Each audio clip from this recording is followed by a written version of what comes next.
नमस्कार दोस्तों, स्वागत है आप सभी का आपके अपने YouTube channel all exam guide गुरु पर। दोस्तों आज हम पढ़ रहे हैं पॉलिटी के मोस्ट इंपॉर्टेंट क्वेश्चन। पॉलिटी हर एग्जाम में पूछी जाती है। मैं आपके लिए 1000 क्वेश्चंस प्रोवाइड कर रहा हूं, most repeated most important. Last 20 से 25 साल में जो भी एग्जाम हुए हैं उनमें पूछे गए सभी क्वेश्चंस को एक वीडियो में आपके लिए प्रोवाइड किया जा रहा है। पहला पार्ट मैं आपको प्रोवाइड कर चुका हूं, जिसने वो पार्ट नहीं देखा है लिंक डिस्क्रिप्शन बॉक्स में दे दी है। इस वीडियो में आपको पिछले पार्ट से ज़्यादा नंबर लेकर आना है, कोशिश करना है कि नंबर आगे की तरफ बढ़े आपके, ठीक है ना। ज़्यादा से ज़्यादा हर वीडियो में स्कोर करने की कोशिश करना है। आपके लिए हमने एक वीडियो बनाया है अपने एग्जाम को जल्दी कराने की मांग को लेकर। सरकार से जो अभी प्रोटेस्ट चल रहा है, मुहिम चल रही है, उस वीडियो को आप देख सकते हैं। कमेंट बॉक्स में हमने कमेंट पिन कर दिया है, लिंक पर आप क्लिक करके वो वीडियो देख सकते हैं। तो चलिए दोस्तों, अभी हम शुरू करते हैं पॉलिटी। इस वीडियो के बाद वो वीडियो जरूर देखिएगा और अपना कमेंट जरूर शेयर करिएगा। तो स्टार्ट करते हैं। लेटेस्ट एग्जाम पैटर्न पर आधारित पूरा टेस्ट पेपर है। आपके लिए 5 सेकंड का टाइमर मिलेगा। टाइमर से आपकी नर्वसनेस दूर होगी। ये मत सोचिएगा टाइमर से आपके क्वेश्चन गलत होते हैं। एग्जाम में यही टाइमर मिलेगा, इसीलिए टाइमर की आदत अभी से डाल लो। सबसे पहला प्रश्न ये रहा स्क्रीन पर। क्वेश्चन नंबर 1 आपसे क्या पूछा गया, देखिए। क्वेश्चन नंबर 1 आपसे पूछ रहा है, निम्न में से कौन सा कथन प्रधानमंत्री के बारे में सही है। क्या उत्तर हो सकता है इस प्रश्न के लिए, बतलाइए।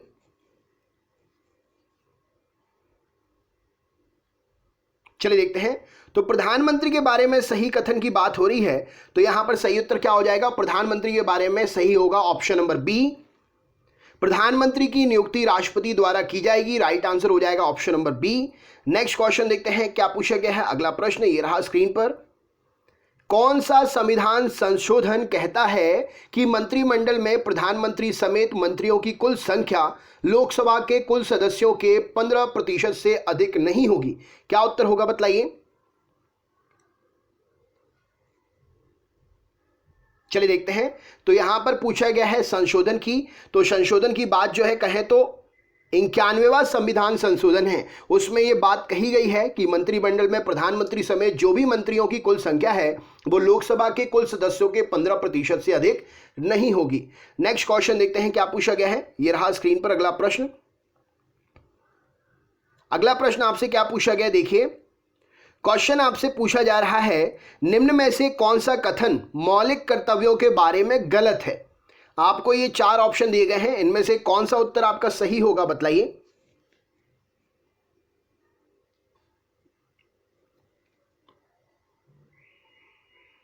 चलिए देखते हैं। तो मौलिक कर्तव्यों के बारे में कौन सा कथन गलत है, यहां पर सही उत्तर हो जाएगा ऑप्शन नंबर ए। यहां पर राइट आंसर हो जाएगा। गलत कथन है 42वें संशोधन अधिनियम 1978 द्वारा हमारे वर्तमान संविधान में भाग 4 में मौलिक कर्तव्य शामिल किए गए थे। ये चीज़ यहाँ पर गलत है। आपके लिए ऑप्शन बड़े हैं, अगर टाइम लग रहा है तो आप वीडियो को बीच में रोक सकते हैं, ठीक है ना। नेक्स्ट क्वेश्चन देखते हैं क्या पूछा गया है। ये सभी क्वेश्चन यूपीपीएससी, एमपीपीएससी और जो भी एसएससी के एग्जाम हुए हैं उनसे लिए गए हैं, तो क्वेश्चन इसीलिए बड़े हैं ये। अगला प्रश्न देखिए क्या पूछा गया है। निम्न में से कौन सा कथन आपातकाल के बारे में सही है। क्या उत्तर हो सकता है इस प्रश्न के लिए।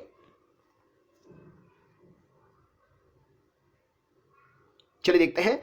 तो निम्न में से कौन सा कथन आपातकाल के बारे में ठीक है, तो राइट आंसर हो जाएगा यहां पर ऑप्शन नंबर डी। सिर्फ कैबिनेट की लिखित सलाह पर ही राष्ट्रपति आपातकाल की घोषणा कर सकता है। यह चीज सही है। इन 4 ऑप्शन में से राइट आंसर हो जाएगा। अगला प्रश्न देखते हैं क्या पूछा गया है। यह रहा स्क्रीन पर। बात करेंगे संविधान के प्रस्तावना में संशोधन के मामले में कौन सा कथन सही नहीं है। संविधान की प्रस्तावना में संशोधन के मामले में कौन सा कथन सही नहीं है। क्या उत्तर हो सकता है, बतलाइए।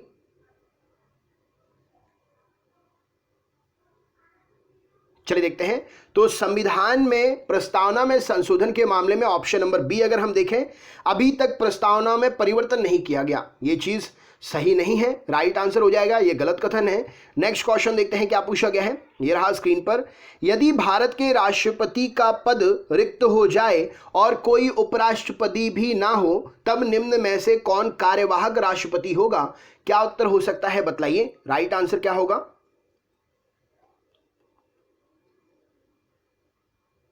चलिए देखते हैं। तो ऐसी स्थिति में जो है सुप्रीम कोर्ट का मुख्य न्यायाधीश उस पद पर जो है कार्य करेगा?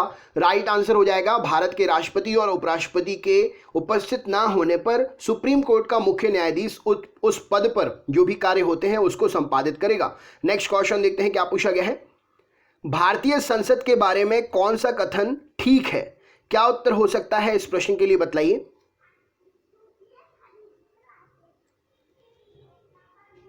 चलिए देखते हैं। तो भारतीय संसद के बारे में ऑप्शन नंबर सी अगर हम देखें, राइट आंसर क्या हो जाएगा? ऑप्शन नंबर सी, संविधान का अनुच्छेद 72 राज्यसभा की संरचना निर्दिष्ट करता है। यह कथन भारतीय संसद के बारे में ठीक है बाकियों से।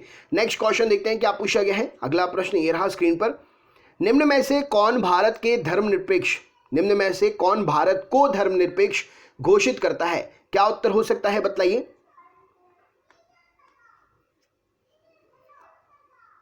चलिए देखते हैं। तो भारत को धर्मनिरपेक्ष जो है भारत की प्रस्तावना, संविधान की प्रस्तावना जो है घोषित करती है। राइट आंसर हो जाएगा। अगले प्रश्न पर चलते हैं। अगला प्रश्न क्या पूछा गया है, ये रहा स्क्रीन पर अगला प्रश्न। राज्य वित्त आयोग के संबंध में कौन सा कथन सही नहीं है? राइट आंसर क्या हो सकता है बताइए।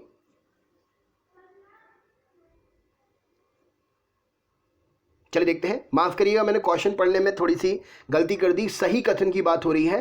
तो राज्य वित्त आयोग के संबंध में कौन सा कथन सही है क्वेश्चन पूछा गया है। तो यहां पर ये सारे के सारे कथन सही होंगे। उपर्युक्त तो सभी कथन सही हैं। राइट आंसर है। आप इनको पढ़ सकते हैं, नोट डाउन कर सकते हैं। अगले प्रश्न पर चलते हैं। अगला प्रश्न क्या पूछा गया है। किसने कहा राष्ट्रपति का आपातकालीन अधिकार संविधान के साथ में एक धोखा है? क्या उत्तर हो सकता है बताइए।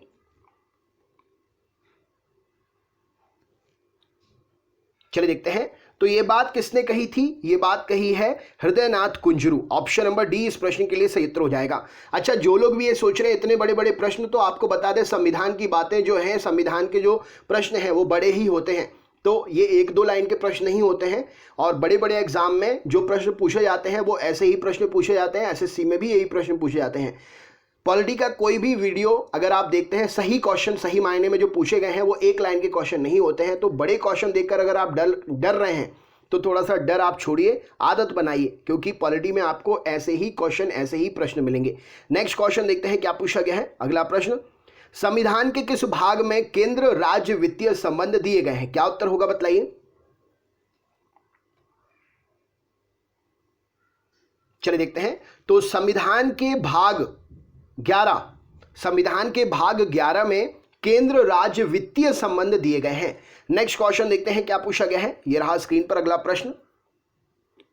शून्यकाल की संसदीय व्यवस्था किस देश की देन है? क्या उत्तर हो सकता है बताइए।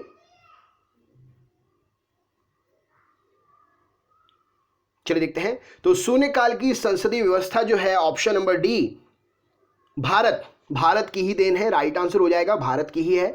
नेक्स्ट क्वेश्चन देखते हैं क्या पूछा गया। अगला प्रश्न ये रहा स्क्रीन पर।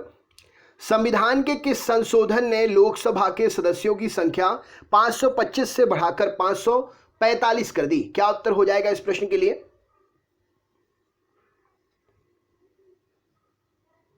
चलिए देखते हैं। तो संविधान के संशोधन 31वें संविधान संशोधन ने लोकसभा के सदस्यों की संख्या 525 से बढ़ाकर 545 कर दी। अगला प्रश्न देखते हैं क्या पूछा गया है। यह रहा स्क्रीन पर अगला प्रश्न। अल्पसंख्यकों की भाषा, लिपि और संस्कृति का संरक्षण किस अनुच्छेद में है? क्या उत्तर हो सकता है बताइए।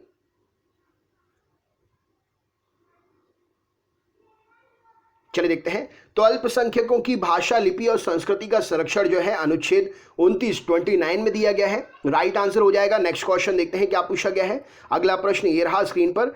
निम्न में से कौन सा सुमेलित नहीं है? क्या उत्तर हो सकता है बताइए।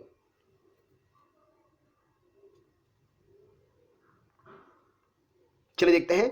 तो इनमें से सुमेलित नहीं है पूछा गया है। तो राइट आंसर हो जाएगा मानव व्यापार एवं बालात श्रम पर रोक जो है अनुच्छेद 24, ये सही नहीं है, बाकी सब सही हैं। नेक्स्ट क्वेश्चन देखते हैं क्या पूछा गया है। अगला प्रश्न, भारत की सरकारी भाषा संबंधी प्रावधान का संशोधन हो सकता है, अगर करना चाहें तो कैसे बतलाइए।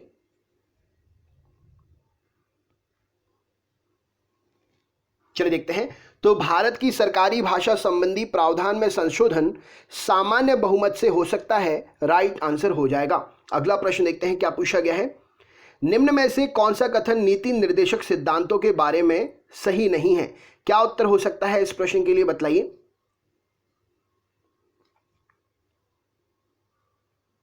चलिए देखते हैं।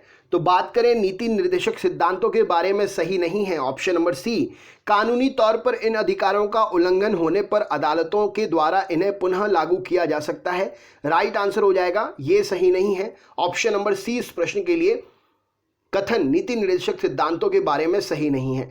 नेक्स्ट क्वेश्चन देखते हैं क्या पूछा गया है। ये रहा स्क्रीन पर अगला प्रश्न। भारतीय संविधान की 10वीं अनुसूची का संबंध किससे है, क्या उत्तर होगा बतलाइए। चलिए देखते हैं। तो 10वीं अनुसूची का संबंध जो है किससे है, राइट आंसर ये पूछा गया है। चलिए देख लेते हैं। तो चलिए देखते हैं यहां पर सही उत्तर क्या हो जाएगा। तो 10वीं अनुसूची क्या बतलाती है, दल बदल विरोधी कानून से संबंधित है, ऑप्शन नंबर डी यहां पर सही उत्तर हो जाएगा। राइट आंसर क्या है, दल बदल विरोधी कानून से संबंधित है 10वीं अनुसूची। ठीक है, भारत का संविधान का 10वीं अनुसूची जो है दल परिवर्तन के आधार पर निर्भरता के बारे में जानकारी देती है। अगले प्रश्न पर चलते हैं। अगला प्रश्न क्या है, यह रहा स्क्रीन पर। निम्न में से कौन संसद के दोनों सदनों में किसी भी सदन की कार्यवाही में भाग ले सकता है, क्या उत्तर हो सकता है इस प्रश्न के लिए बतलाइए।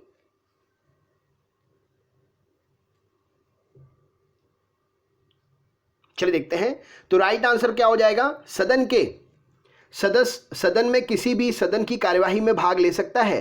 राइट आंसर हो जाएगा यहां पर महान्यायवादी साहब, ऑप्शन नंबर डी इस प्रश्न के लिए सही उत्तर हो जाएगा। अगला प्रश्न देखते हैं क्या पूछा गया है। भारतीय संविधान में राज्य के नीति निर्देशक तत्वों का ग्रहण, राज्य के नीति निर्देशक तत्व जो है कहां से लिए गए हैं, क्या उत्तर होगा बतलाइए।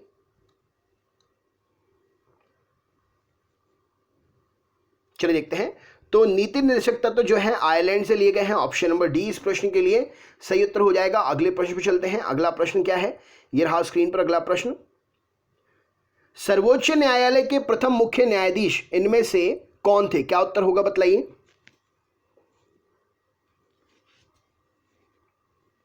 चलिए देखते हैं। तो सर्वोच्च न्यायालय के प्रथम मुख्य न्यायाधीश हीरालाल जे कानिया जी, ऑप्शन नंबर बी इस प्रश्न के लिए सही उत्तर हो जाएगा। अगला प्रश्न देखते हैं क्या पूछा गया है। यह रहा स्क्रीन पर अगला प्रश्न। भारतीय संविधान के किस भाग में संघीय न्यायपालिका का उल्लेख है, क्या उत्तर हो सकता है बतलाइए।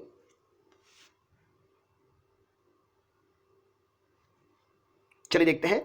तो भारतीय संविधान के भाग 5 में संघीय न्यायपालिका का उल्लेख है, राइट आंसर हो जाएगा। अगला प्रश्न देखते हैं क्या पूछा गया है। यह रहा स्क्रीन पर अगला प्रश्न। प्रधानमंत्री को उसके पद की गोपनीयता की शपथ कौन दिलवाता है, क्या उत्तर होगा बतलाइए।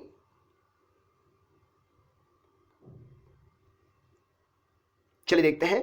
तो प्रधानमंत्री साहब को पद के गोपनीयता की शपथ जो है राष्ट्रपति जी दिलाते हैं, राइट आंसर हो जाएगा। अगला प्रश्न देखते हैं क्या पूछा गया है। यह रहा स्क्रीन पर। सबसे कम उम्र में प्रधानमंत्री पद पर आसीन होने वाले व्यक्ति इनमें से कौन है बतलाइए।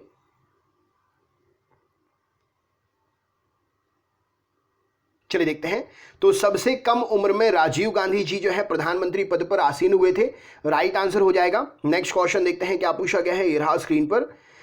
राज्यसभा के सदस्यों को नामित करने का अधिकार निम्न में से किसको है, क्या उत्तर होगा बतलाइए।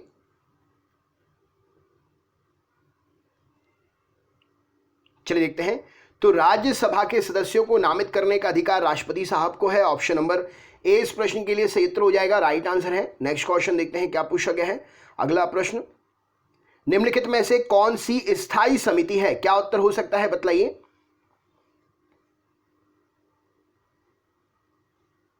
चलिए देखते हैं। तो यहां पर सही उत्तर हो जाएगा प्राक्कलन समिति, लोकलिका समिति और नियम समिति। ये सभी समितियां जो है स्थायी समितियां हैं। नेक्स्ट क्वेश्चन देखते हैं क्या पूछा गया है। भारतीय संविधान की व्याख्या करने का मुख्य अधिकारी इनमें से कौन है, क्या उत्तर हो सकता है बतलाइए।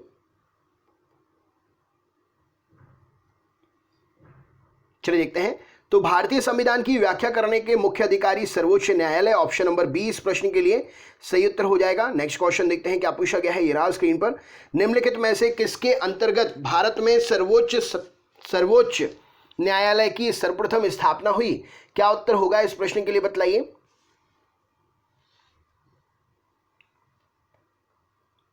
चलिए देखते हैं। तो सर्वोच्च न्यायालय की स्थापना जो है रेगुलेटिंग अधिनियम 1773, ऑप्शन नंबर ए इस प्रश्न के लिए सही उत्तर हो जाएगा, राइट आंसर है। नेक्स्ट क्वेश्चन देखते हैं क्या पूछा गया है। यह रहा स्क्रीन पर अगला प्रश्न।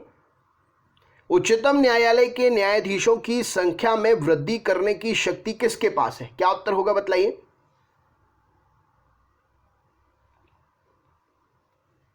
चलिए देखते हैं।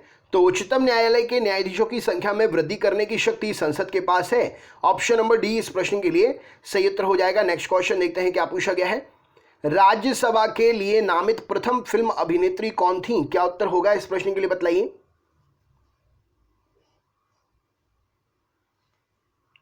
चलिए देखते हैं। तो राज्यसभा के लिए नामित प्रथम फिल्म अभिनेत्री Nargis Dutt, option number A इस प्रश्न के लिए सही उत्तर हो जाएगा। अगला प्रश्न देखते हैं क्या पूछा गया है। लोकसभा का अस्थायी अध्यक्ष किसके द्वारा नियुक्त किया जाता है? क्या उत्तर होगा इस प्रश्न के लिए बतलाइए।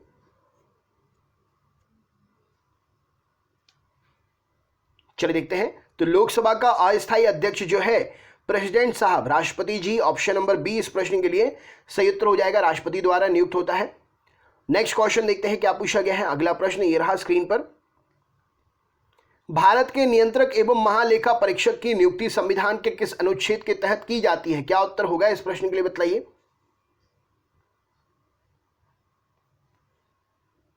चलिए देखते हैं। तो राइट आंसर यह हो जाएगा इसका अनुच्छेद 148, ऑप्शन नंबर सी इस प्रश्न के लिए सही उत्तर हो जाएगा।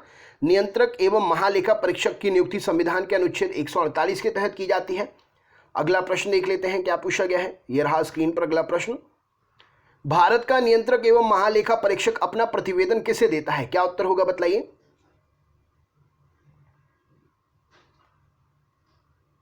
चलिए देखते हैं। तो भारत का नियंत्रक एवं महालेखा परीक्षक अपना प्रतिवेदन प्रेसिडेंट साहब को देता है।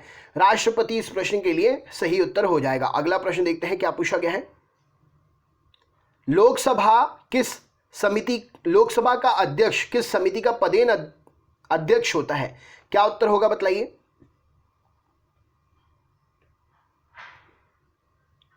चलिए देखते हैं। तो लोकसभा का अध्यक्ष जो है नियम समिति का पदेन अध्यक्ष होता है। राइट आंसर हो जाएगा। नेक्स्ट क्वेश्चन देखते हैं क्या पूछा गया है। ये रहा स्क्रीन पर। भारतीय संविधान के किस अनुच्छेद में राज्य के नीति निर्देशक तत्वों का उल्लेख किया गया है? क्या उत्तर होगा बतलाइए। चलिए देखते हैं। तो अनुच्छेद 36 से लेकर अनुच्छेद 51 तक राज्य के नीति निर्देशक तत्वों का उल्लेख किया गया है। नेक्स्ट क्वेश्चन देखते हैं क्या पूछा गया है। ये रहा स्क्रीन पर। प्राक्कलन समिति के कितने सदस्य होते हैं? क्या उत्तर हो सकता है इस प्रश्न के लिए बतलाइए।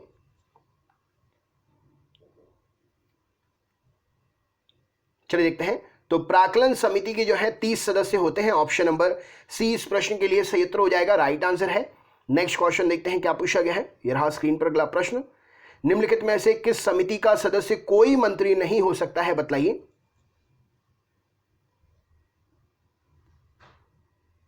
चलिए देखते हैं। तो कौन सी समिति होगी? तो ये सभी समितियां हैं, प्राक्कलन समिति, सरकारी उपक्रम समिति, लोकलेखा समिति। इन सभी समितियों के सदस्य कोई भी मंत्री नहीं हो सकता है। नेक्स्ट क्वेश्चन देखते हैं क्या पूछा गया है। ये रहा स्क्रीन पर। संविधान का वह कौन सा भाग है जो संविधान के निर्माताओं के मस्तिष्क और उद्देश्यों को प्रतिबिंबित करता है? क्या उत्तर होगा इस प्रश्न के लिए बतलाइए।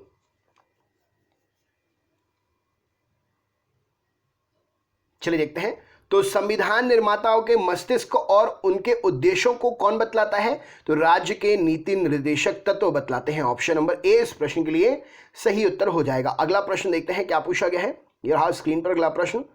सर्वोच्च न्यायालय में तदर्थ न्यायाधीशों की नियुक्ति किस देश की न्याय प्रणाली से प्रेरित है? बतलाइए।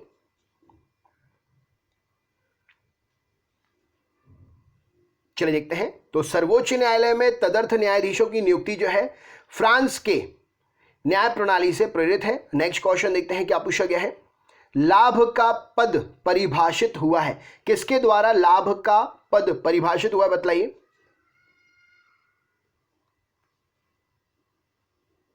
चलिए देखते हैं। तो लाभ का पद जो है सर्वोच्च न्यायालय द्वारा, ऑप्शन नंबर बी इस प्रश्न के लिए सही उत्तर हो जाएगा, परिभाषित हुआ है। नेक्स्ट क्वेश्चन देखते हैं क्या पूछा गया है। सर्वोच्च न्यायालय के मुख्य न्यायाधीश की नियुक्ति कौन करता है? बतलाइए। चलिए देखते हैं। तो सर्वोच्च न्यायालय के मुख्य न्यायाधीश की नियुक्ति राष्ट्रपति साहब करते हैं। ऑप्शन नंबर सी इस प्रश्न के लिए सही उत्तर हो जाएगा। नेक्स्ट क्वेश्चन देखते हैं क्या पूछा गया है। यह रहा स्क्रीन पर अगला प्रश्न। प्राक्कलन समिति के सदस्य कैसे चुने जाते हैं? बतलाइए।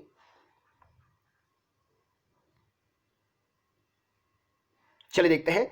तो प्राक्कलन समिति के जो सदस्य होते हैं ये केवल लोकसभा से चुने जाते हैं। राइट आंसर हो जाएगा ऑप्शन नंबर ए इस प्रश्न के लिए सही उत्तर हो जाएगा। अगला प्रश्न देखते हैं क्या पूछा गया है, ये रहा स्क्रीन पर। भारत के नियंत्रक एवं महालेखा परीक्षक का कार्यकाल कितना होगा बताइए।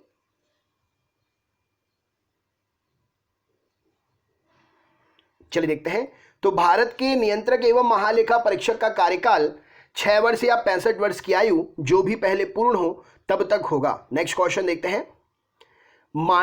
मार्ले मिंटो सुधार या मिंटो मार्ले सुधार का उद्देश्य इनमें से क्या था, क्या उत्तर हो सकता है इस प्रश्न के लिए बताइए।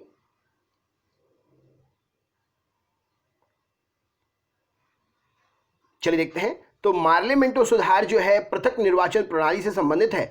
ऑप्शन नंबर ए इस प्रश्न के लिए सही उत्तर हो जाएगा। नेक्स्ट क्वेश्चन देखते हैं। संविधान सभा के अस्थायी अध्यक्ष कौन थे, क्या उत्तर होगा बताइए। चलिए देखते हैं। तो संविधान सभा के अस्थायी अध्यक्ष जो है सच्चिदानंद सिन्हा जी हैं। ऑप्शन नंबर सी इस प्रश्न के लिए सही उत्तर हो जाएगा। नेक्स्ट क्वेश्चन देखते हैं क्या पूछा गया है। किस वाद ने संसद को मौलिक अधिकार में संशोधन का अधिकार दिया, क्या उत्तर होगा बताइए।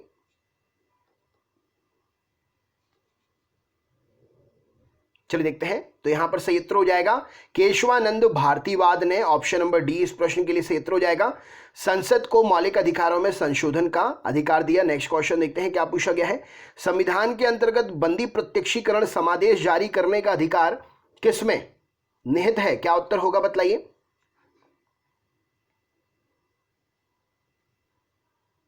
चलिए देखते हैं। तो बंदी प्रत्यक्षीकरण की अगर बात करें तो ये जानकारी जो है उच्च तथा उच्चतम न्यायालय दोनों में निहित है। राइट आंसर हो जाएगा ऑप्शन नंबर ए इस प्रश्न के लिए सही उत्तर हो जाएगा। नेक्स्ट क्वेश्चन देखते हैं। संसद के दोनों सदनों के संयुक्त अधिवेशन को कौन बुलाता है बताइए। चलिए देखते हैं। तो संसद के दोनों सदनों के संयुक्त अधिवेशन को प्रेसिडेंट साहब बुलाते हैं। ऑप्शन नंबर बी इस प्रश्न के लिए सही उत्तर हो जाएगा। नेक्स्ट क्वेश्चन देखते हैं क्या पूछा गया है। यह रहा स्क्रीन पर अगला प्रश्न। प्रथम स्पीकर जिसके खिलाफ लोकसभा में अविश्वास प्रस्ताव लाया गया था कौन था बताइए इनमें से।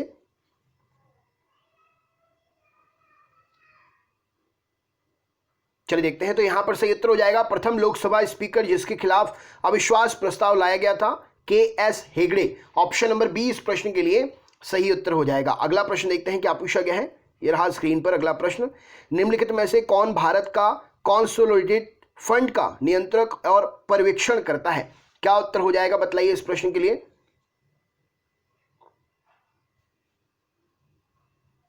चलिए देखते हैं। तो भारत के कॉन्सोलिडेटेड फंड का नियंत्रक और पर्यवेक्षक जो है भारत के नियंत्रक एवं महालेखा परीक्षक का कार्य होता है। राइट आंसर हो जाएगा ऑप्शन नंबर ए। तो दोस्तों ये था आपका 50 क्वेश्चन का पॉलिटी का टेस्ट सेट पेपर। इससे पहले वाला वीडियोस अगर आपने नहीं देखा है तो डिस्क्रिप्शन बॉक्स में उसका लिंक दे दे रहा हूं मैं, लिंक पर क्लिक करके आप देख लीजिएगा। मैं आपसे एक क्वेश्चन पूछ रहा हूं, कमेंट बॉक्स में आपको उसका आंसर देना है। हम आपसे ज्योग्राफी का एक क्वेश्चन पूछ रहे हैं। अधिकांश भूपर्पटी जो है किस शैल से बनी होती है। अधिकांश भूपर्पटी जो है किस शैल से बनी होती है। आग्नेय शैल, कायांतरित शैल, अवसादी शैल या कार्बोनेट, किससे बनी होती है कमेंट बॉक्स में कमेंट करके बताइएगा। अगर आप हमारे चैनल से अभी अभी जुड़े हैं तो प्लीज़ सब्सक्राइब ज़रूर कर लीजिएगा और बेल आइकन क्लिक कर लीजिएगा जिससे आपको नोटिफिकेशंस मिल सकें। इससे पहले वाले वीडियोस देखने के लिए डिस्क्रिप्शन बॉक्स में दी हुई लिंक पर क्लिक करके आप वीडियो देख सकते हैं। क्या स्कोर रहा आपका इस वीडियो में कमेंट बॉक्स में ज़रूर बताएं। हमने आपके लिए जो वीडियो बनाया है कमेंट बॉक्स में उसकी लिंक दे दी है हमने, उस लिंक पर क्लिक करके वीडियो आप देख सकते हैं। पिन कर दिया है हमने उस लिंक को, तो उसके बारे में भी जो भी आपके विचार हों कमेंट हो ज़रूर शेयर करें और अपने दोस्तों तक ज़्यादा से ज़्यादा ये वीडियो ज़रूर शेयर करें। वीडियो को लाइक ज़रूर करिएगा। जो वीडियो को देख रहे हैं वीडियो को लाइक ज़रूर करिएगा, शेयर करिएगा। चैनल पर नए हैं तो चैनल सब्सक्राइब करिएगा। तो चलिए दोस्तों मिलते हैं नेक्स्ट वीडियो में। अपना ख्याल रखें, मस्त रहें, स्वस्थ रहें, जहाँ भी रहें ज़बरदस्त रहें, अच्छी पढ़ाई करते रहिए। ज़रूर जल्द से जल्द एग्ज़ाम शुरू होने वाले हैं क्योंकि जो मुहिम हम चला रहे हैं ज़रूर उसका असर दिखेगा। तो अपनी तैयारी पूरी करके रखिए कि जब भी मौका मिले आप एकदम अपना अच्छे से अच्छा परफॉर्मेंस देकर वो जॉब ले सकें। तो मिलते हैं नेक्स्ट वीडियो में। बहुत बहुत धन्यवाद। नमस्कार।